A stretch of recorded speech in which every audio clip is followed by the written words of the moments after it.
welcome. You're watching me on Raj Media TV. This is Nishita Srolia. और आज बात कर रहे हैं हम कोरोना जैसी महामारी की एंड आई एम श्योर इसने सभी को घेरा है कुछ साल पहले से और ये बन चुका है फ्रॉम पेंडेमिक टू एंडेमिक। तो आज हम जुड़े हैं उसी चर्चा को लेकर डॉक्टर सर्वेश जोशी से। He is a CMD of Shekhawati hospital and along with that he is a former president from the Rajasthan doctors association and secretary of Jaipur doctor association and a lot more. So welcome doctor Sarvesh Joshi ji. And मेरा यही सवाल है कि जब हम बात कर रहे हैं कोविड पेंडेमिक टू एंडेमिक, उसके बाद में थर्ड वेव भी आई है यहाँ पे ओमिक्रॉन वायरस को लेकर के, तो लोगों का जो लाइफस्टाइल इशू है वो इस वायरस को लेकर बहुत ज़्यादा गिर गया है और जो हमें वायरल कॉमन फ्लू होता है अब एक तरीके से एयर डिजीज़ बन गया है। आपका क्या कहना है इस एंडेमिक को लेकर के? ये बहुत अच्छा सवाल किया आपने और मैं राज मीडिया के थ्रू ये बताना चाहूँगा कि मैडम हम बहुत बड़ी आपदा से होकर गुजरे हैं। मेडिकल फ्रेटर्निटी ने बेहद अच्छा काम किया, हमारी सरकारों ने, हमारी राज्य सरकार ने, हमारे वैज्ञानिकों ने और मैं तो ये कह रहा हूँ समाज के प्रत्येक वर्ग ने हमें बहुत ज़्यादा सहयोग किया कि हम इतना अच्छा काम कर पाए। सेकेंड वेव आप जानती हैं जो डेल्टा वायरस के कारण आई थी, उसमें आपने देखा होगा कि मोर्टेलिटी रेट बहुत ज़्यादा थी और मैं तो यहाँ तक कहता हूँ हमारे घर परिवार और हमारा एक पूरा जो रिश्तेदारों का कुनबा होता है उसमें कहीं न कहीं एक आदमी चला गया। किंतु धीरे धीरे ईश्वर भी बहुत अच्छा काम करता है, प्रकृति खुद मनुष्य को बचाने का प्रयास करती है। ओमिक्रॉन वायरस इसी संदर्भ में एक हमारे लिए एक उपयोगी चीज़ बन के आया, एक नेचुरल वैक्सीन बन के आया और इसके कारण हम पहले ही 2 बार वैक्सीनेटेड हो चुके थे। सरकारों ने 100 करोड़ की आबादी 130 करोड़ की आबादी को लगा चुके हैं हम वैक्सीन और पूरे विश्व में हमारा वैक्सीनेशन प्रोग्राम नंबर 1 रहा है। ये इसके लिए सरकारें धन्यवाद की पात्र है। तो मैं ये बताना चाहूँगा कि ओमिक्रॉन वायरस से डरने की ज़रूरत नहीं है, इसके कोई घातक इफेक्ट अभी तक सामने नहीं आए हैं। हाँ, फिर भी जो कोरोना प्रोटोकॉल्स है जैसे कि सोशल डिस्टेंसिंग रखना है, हमें मास्क पहनना है, हम सभी लोग अभी यहाँ जो उपस्थित हैं वैक्सीनेटेड हैं, इसलिए हम बिना उसकी बात कर रहे हैं। पर इन जनरल हमें जब भी हम भीड़ भड़ाके में जाएं तो हमें अपना मास्क नहीं उतारना है, मास्क बनाए रखना है। पर फिर भी मैं ये कहना चाहूँगा कि धीरे धीरे कोरोना से अब डरने की हमें ज़रूरत नहीं है। ऐसा लगता है कि कोरोना स्वतः ही ये धीरे धीरे एंडेमिक होगा और फिर एक नेचुरल सिंपल फ्लू होके रह जाएगा। सो जिस तरीके से पॉलिसीज़ एंड प्रिवेंशंस होते हैं मेडिकल एसोसिएशंस के अंदर, गवर्नमेंट भी इन सब चीज़ों को लेके वैसे बहुत जागरूक हो गई है पहले से, क्योंकि कोविड ने हमें सभी को जागरूक कर दिया है। लेकिन आपका ऐसा क्या पॉइंट ऑफ व्यू है, ऐसे क्या ओपिनियंस है जो आपको लगता है कि गवर्नमेंट को अब मानने चाहिए, पॉलिसीज़ प्रिवेंशंस और आगे तक ये बात पहुँचनी चाहिए? मैडम मैं बताना चाहूँगा कि मैं Jaipur association of resident doctors का प्रेसिडेंट रहा, जार्ड प्रेसिडेंट बोलते हैं उसे। फिर मुझे सौभाग्य प्राप्त हुआ कि मैं जयपुर मेडिकल एसोसिएशन का सेक्रेटरी रहा 10-12 साल तक और उसके बाद आज राजस्थान डॉक्टर एसोसिएशन का प्रेसिडेंट हूँ। अभी IEMA ने मुझे हॉस्पिटल बोर्ड ऑफ इंडिया का सेक्रेटरी बनाया है। आपने बहुत अच्छा सवाल किया मैडम कि राज्य सरकारें और चिकित्सा क्षेत्र जो प्राइवेट एसोसिएशन है, प्राइवेट जो अस्पताल हैं, उनकी क्या डिमांड रहती है।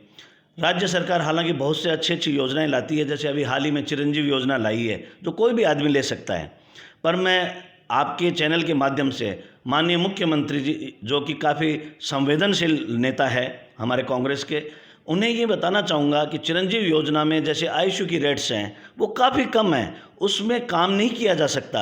हम जितने भी प्राइवेट सेक्टर हैं, जितने भी हमारे अस्पताल हैं, हम इस समस्या से जूझ रहे हैं। और जैसे बहुत सी चीज़ें जैसे नॉर्मल डिलीवरी हमारे हॉस्पिटल्स को दे ही नहीं रखी, ऐसे अनेकों प्रोसीजर है जो सिर्फ और सिर्फ गवर्नमेंट सेक्टर के लिए आरक्षित है, वो ही कर सकते हैं। यहाँ आके प्राइवेट सेक्टर और एक आम आदमी का रोज़ लड़ाई होती है। आम आदमी कहता है आप प्रसूति डिलीवरी क्यों नहीं करवा रहे हमारी, हम चिरंजीव से जुड़े हुए हैं, जबकि डिलीवरी कराने का हमें अधिकार ही नहीं है।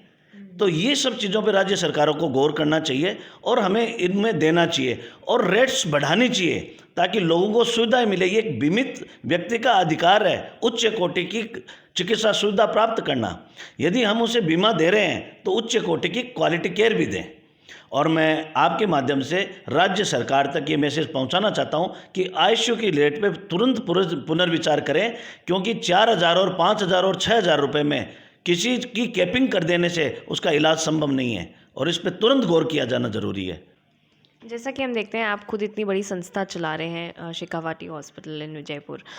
काफ़ी सारी फ्रैटर्निटीज़ ने भी कोविड के दौरान काफ़ी फैसिलिटीज़ अवेलेबल कराई हैं। हॉस्पिटल क्या ऐसी मैं कहूँगी मल्टी स्पेशलिटी फैसिलिटीज़ अवेलेबल करा रहा है, और उस दौरान में और लेके अब तक क्या ऐसी चीज़ों में हम हेल्पफुल रहे हैं?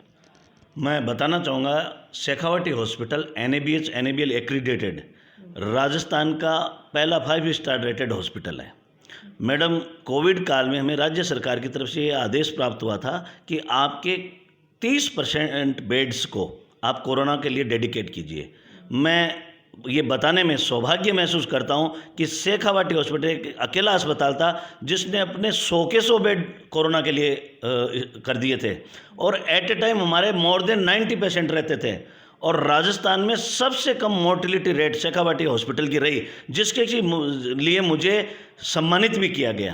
तो शेखावाटी हॉस्पिटल ने कोरोना काल में बेहद काम किया है।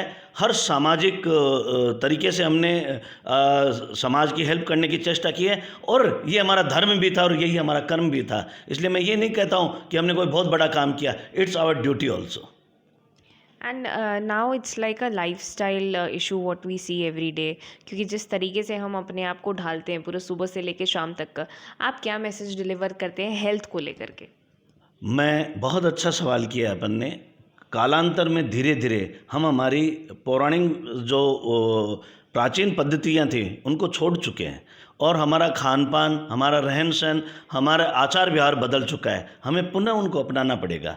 जैसे पहले योगासन होते थे, प्राणायाम होता था, हमारे सुबह उठते ही जो नीम की दातुन किया करते थे हम, वो बहुत अच्छा तरीका था।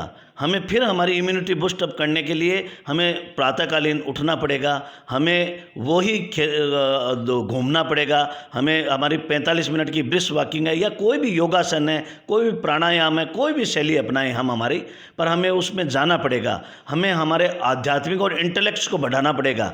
हमें एक दूसरे की मदद करने के लिए हमेशा आगे आना पड़ेगा। हम हमारे पॉजिटिव सकारात्मक विचारधाराएं रखें ताकि हम समाज के लिए कुछ कर सकें, विपत्ति में एक दूसरे के काम आ सकें।